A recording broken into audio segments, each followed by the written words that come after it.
A retired military officer battling post-traumatic stress says taking the illegal party drug known as ecstasy saved his life. Magic mushrooms could hold a cure for depression. LSD can have a positive influence on people who suffer from anxiety. Ibogaine may have a similar effect combating alcohol abuse. So if you think LSD and other psychedelic drugs are dangerous and have no place in our society, then everything you know is wrong.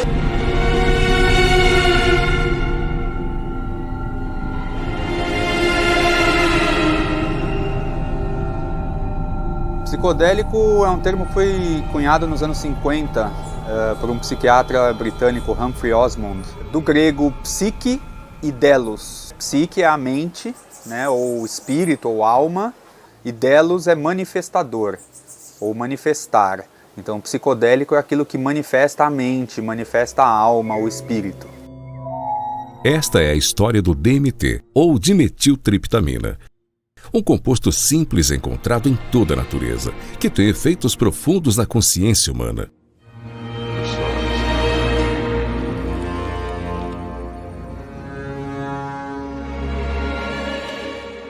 DMT está espantosa e amplamente disponível em plantas e animais por todo o mundo. Mas até agora ninguém sabe realmente por que está ali, ou qual é a sua função. Essa é a pergunta de 64 milhões de dólares. Por que o DMT está nos nossos corpos? Por que está nas plantas? Em todo tipo de animais? Que papel ela tem nos humanos? O conhecimento convencional de 30 a 40 anos atrás era de que essas coisas não tinham uma função real. Elas eram apenas um ruído fisiológico. E este é um entendimento muito ingênuo. E o que agora entendemos é que esses compostos secundários são, no sentido, a linguagem da planta. Essas são moléculas mensageiras. E isso é o que as plantas usam para mediar o relacionamento delas com outros organismos no ambiente. Com a ajuda de dois conceitos que são tradicionalmente opostos, a ciência e a espiritualidade, nós humildemente reintroduzimos os psicodélicos de volta ao diálogo cultural. DMT, a molécula espiritual, é um enigma, um paradoxo, onde o espírito é o mundo interior e a molécula é o mundo exterior. Então, os psicodélicos estão nos levando da ciência para o espírito. Eu fui atraído para a glândula pineal, que é um órgão muito pequeno no meio do cérebro, que sempre tem sido um objeto de interesse e até mesmo veneração para muitas disciplinas esotéricas e fisiológicas. Eu pensei que não era totalmente louco presumir que a pineal fosse uma origem paralela do DMT, o que se encaixaria muito bem com a minha teoria de que a pineal está de alguma forma envolvida na ocorrência de estados místicos.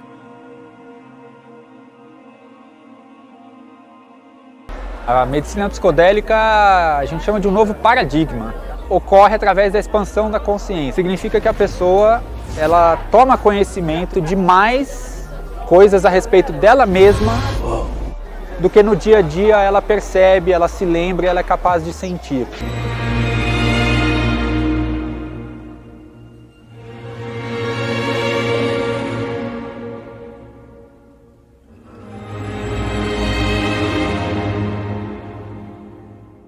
Uma substância leitosa e psicoativa secretada das glândulas de um sapo norte-americano pode ser bastante potente no tratamento da depressão, aponta um estudo publicado na revista científica Psychopharmacology. A pesquisa analisou as propriedades do bufo alvarius, também conhecido como sapo do Rio Colorado, que vive no sudeste dos Estados Unidos e no norte do México.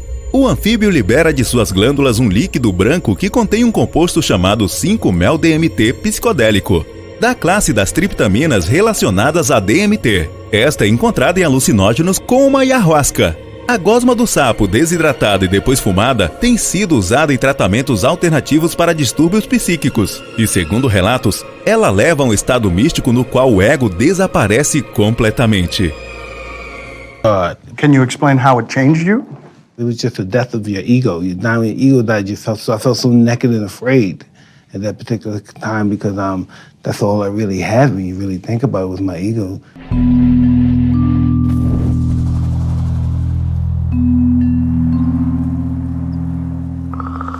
The toad in the Sonora Desert and has a venom in it. And you smoke it. Once I tried it, boom! Everything just went so fast. And when I fell out, the only thing I was conscious about, I was out. My brain was still functioning, my thoughts, I could still talk to myself, I could hear my mind, and I was saying, I fucked up. And I killed myself. Because you killed the ego? Yeah, I'm dying. It was just really mind-blowing. O antidepressivo, ele alivia o seu sofrimento relacionado a certos problemas, então você consegue tocar a sua vida sem precisar de fato lidar com esses problemas psicológicos e emocionais. A medicina psicodélica, ela propõe outra abordagem. Ela propõe com que você sinta mais esses problemas, ela propõe que o paciente de estresse pós-traumático, ele lembre mais do trauma, mas que ele comece a sentir diferente em relação ao trauma. Após o evento traumático, a vida cognitivo-emocional dessa pessoa, ela se torna diferente de quem não tem o transtorno. Elas entram num sistema numa maneira de se relacionar com os próprios sentimentos pouco funcional, num permanente estado de iminência do pânico. Isso tudo tem por trás fenômenos que estão acontecendo no inconsciente, essas pessoas não tomam conhecimento. E através dos psicodélicos elas podem passar a perceber esses aspectos da vida dela que elas não percebiam antes. Now, why some psychiatrists and researchers are giving psychedelic drugs a second look as a possible way of treating depression and some mental illnesses. The idea had been shunned for years, but now some say a time for larger trials with the drugs is due. Skeptics say the studies are relatively small and it's extremely difficult to compare these drugs with a placebo. Concerns notwithstanding, researchers across the nation are tuning in and turning on to psychedelics a few generations after psychologist Timothy Leary unintentionally stigmatized them. In the 1960s, Leary conducted a series of valid experiments with LSD and psilocybin. But as he devolved into an infamous psychedelic poster boy, the drugs escaped the lab. The natural state of the brain is chaos. In 1970, the federal government made the drugs illegal, in the same category as heroin. The mainstream medical community tapped out, even though there was a lot of data suggesting the drugs might help people with certain mental illnesses. I was fascinated that how could this have been such a big part of psychiatry and that I never heard about it, completely buried in my training. The good news is that there's a growing number of Westerners and actually intellectuals, scientists, artists, movers and shakers, filmmakers, and so on, who realize that this stuff is all too interesting just to go on keeping it swept under the rug. And meanwhile, the Inquisition was a long time ago, the birth of rationalism was a long time ago. At this point, there's no good reason, apart from bad habit, to keep up these barriers. Why is it that in the entire Western world, these substances that have been found to be so interesting by hundreds of cultures for thousands of years are prohibited? How did these cultures that consider themselves to be enlightened, democratic, and scientific get to declaring plants illegal? It can seem weird, but there's clearly something deep and revealing about the nature of these societies. Our society values alert, problem-solving consciousness, and it devalues all other states of consciousness. Any kind of consciousness that is not related to the production or consumption of material goods is stigmatized in our society today. And look what's happening in the Amazon, the lungs of our planet, this precious home of biodiversity. The old-growth rainforest being cut down and replaced with soybean farms so we can feed cattle so that we can all eat hamburgers. Only a truly insane global state of consciousness could allow such an abomination to occur. We can spend countless billions on warfare, on hatred, on fear, on suspicion, on division, but we can't get together the collective effort to save the lungs of our planet.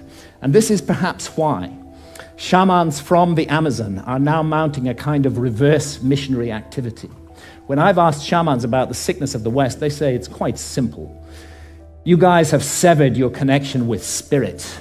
Unless you reconnect with spirit and do so soon, you're going to bring the whole house of cards down around your heads and ours. And rightly or wrongly, they believe that ayahuasca is the remedy for that sickness. So tell me about that first time. Where were you? What was the setting like? Were you freaked out? Were you nervous? I will just say, for legal purposes, this was not in the U.S. No, joking. I was with a group of friends, and in a very relaxed setting. We had some DMT, and we decided to, we were all, discussing different problems in our life, and we decided, let's relax and, sort of try to press the reset button and, wake up tomorrow, like, refreshed and amazing. The first thing that happened was sort of almost like what I would expected, if, like, somebody takes acid or something, there was, like, a lot of geometric shapes, and they were very bright and colorful and, like, spinning and making, like, these beautiful, amazing, like, sacred geometry patterns. After that played out a while, there was, like, a distortion of the reality there, like, what I was seeing was no longer like a 3D world. It became like a 4D world, which it was like time and space was bending. And then I had the sensation of starting to fall, which was really interesting. It should have been terrifying at the moment because like it was like I was falling into a black hole. That's what it felt like. But falling. And finally I sort of fell, and then I felt like I was floating, and it was very white, like sparkly type world. And literally it sounds really cheesy, but it sounded sort of like heaven-like, where there's like clouds and just like, it felt like I was with like deceased, really amazing, important people. Like, and I was surrounded by like people that were like influential but cared about me and wanted me to be there and be safe. It was like just an oddly emotional feeling. It was very abstract.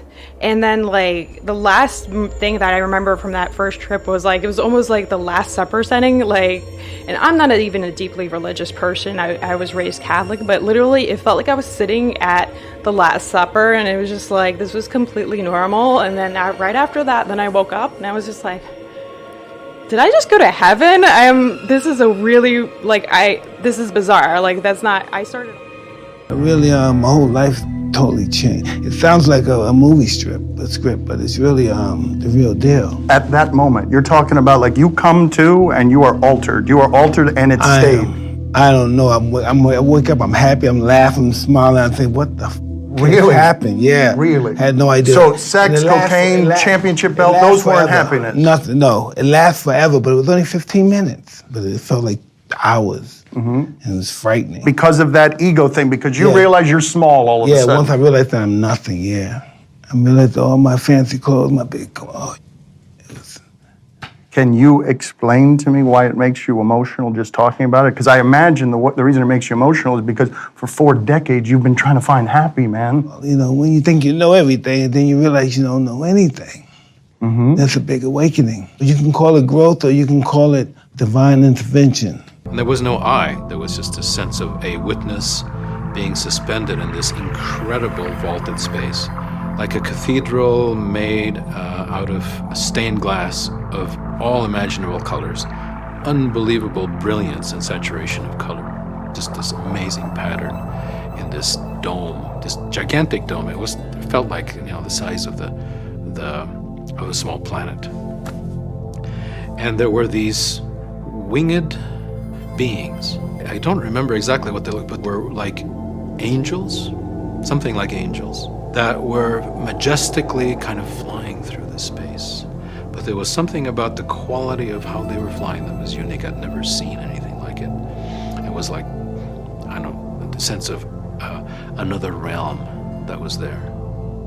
My sense was at some point, there was this implicit sense, this is the divine realm. And me personally, I've gotten great benefit out of certain psychedelics because I think they dissolve ego, and I think they offer you a view of the world that may not be possible without it. They also might be the root of all religious experiences.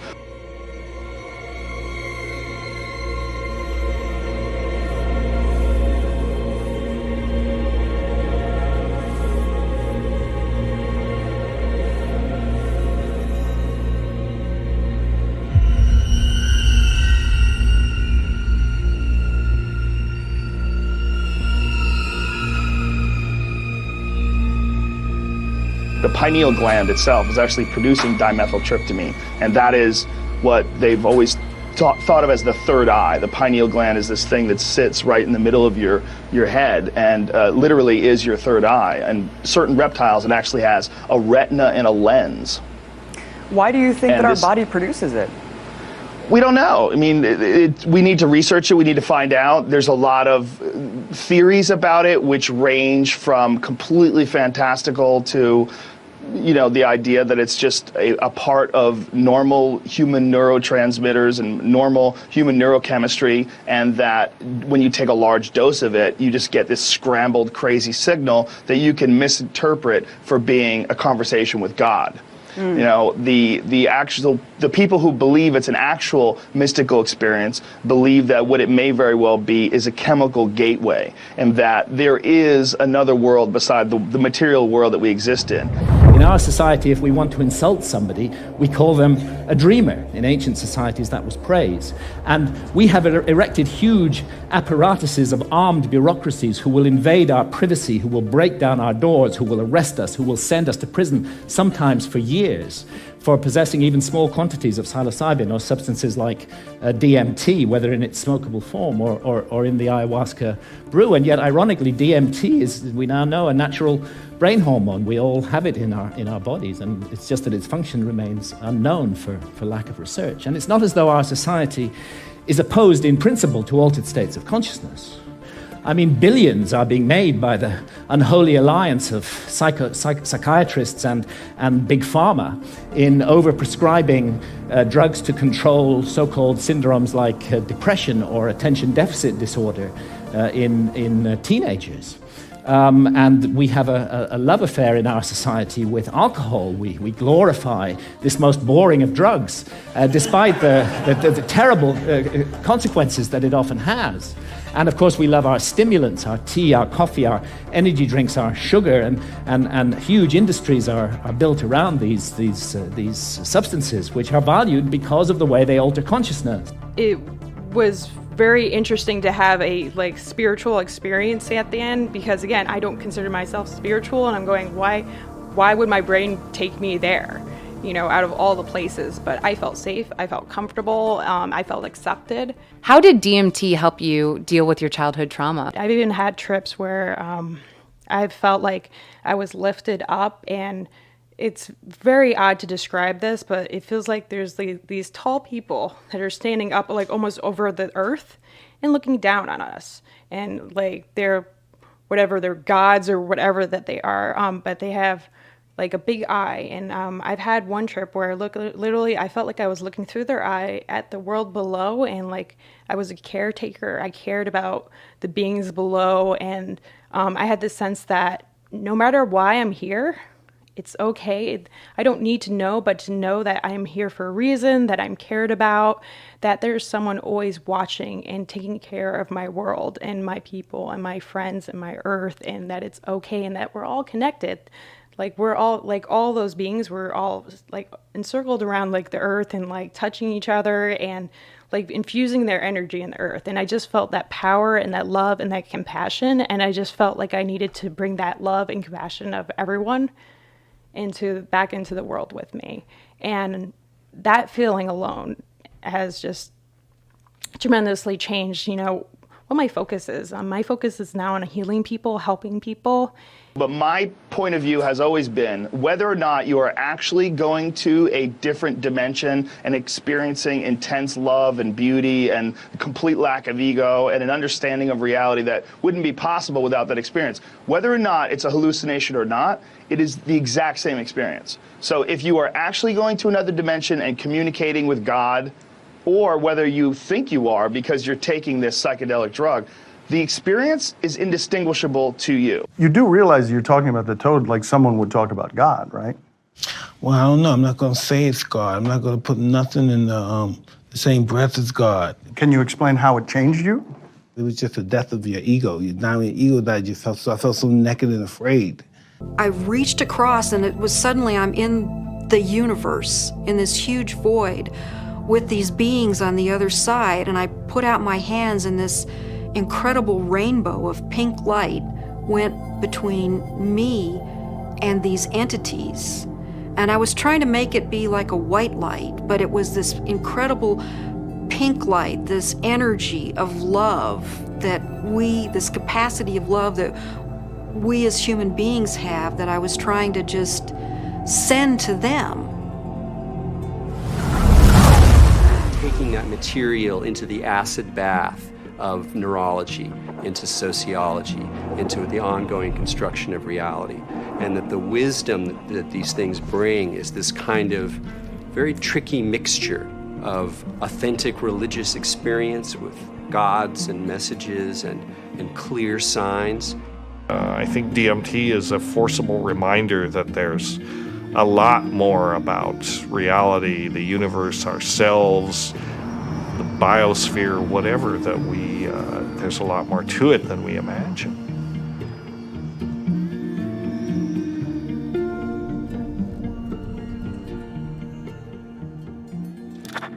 It seems our reality is not the only reality. Occasionally the cracks reveal themselves and may even want to be discovered. As humans, we are creatures that thirst for knowledge. We spend time, money, and infinite energy searching for it, in schools, in churches, in business, and in technology. Knowledge is power, and thus our greatest quest. Dimethyltryptamine, a molecule with a complex name and the simplest ability to unlock the door to another dimension, and perhaps, just perhaps, our future evolution.